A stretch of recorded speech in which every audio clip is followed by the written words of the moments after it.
আমি তোদের বাপেরও বাপ, ফাকিং গ্র্যান্ডফাদার। হেডিয়ার আসসালামু আলাইকুম, কে অবস্থা সবার, কেমন আছেন আপনারা?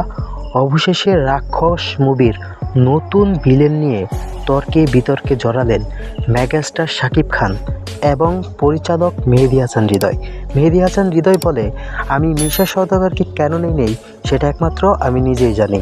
তার উত্তরে মিডিয়ার সামনে শাকিব খান বলে, যদি এইখানে মিশাবাইকে নেওয়া হতো তাহলে আমার মনে হয় মুভিটা আরও বেশি ভালো হতো। আমি নিজেই রাক্ষস মুভি দেখেছি, গল্পটা অনেক দারুণ, কিন্তু ভিলেনের অ্যাকশন এবং মুখের অ্যাক্টিং আমার কাছে মোটেও ভালো লাগেনি।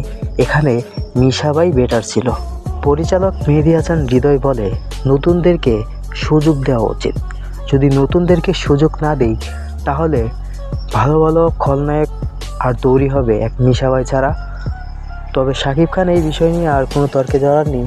তো বন্ধুরা, এরকম নিউজ পাওয়ার জন্য সবাই আমাদের চ্যানেলটিকে সাবস্ক্রাইব করবেন। সবাই ভালো থাকবেন, সুস্থ থাকবেন। আসসালামু আলাইকুম, আল্লাহ হাফেজ।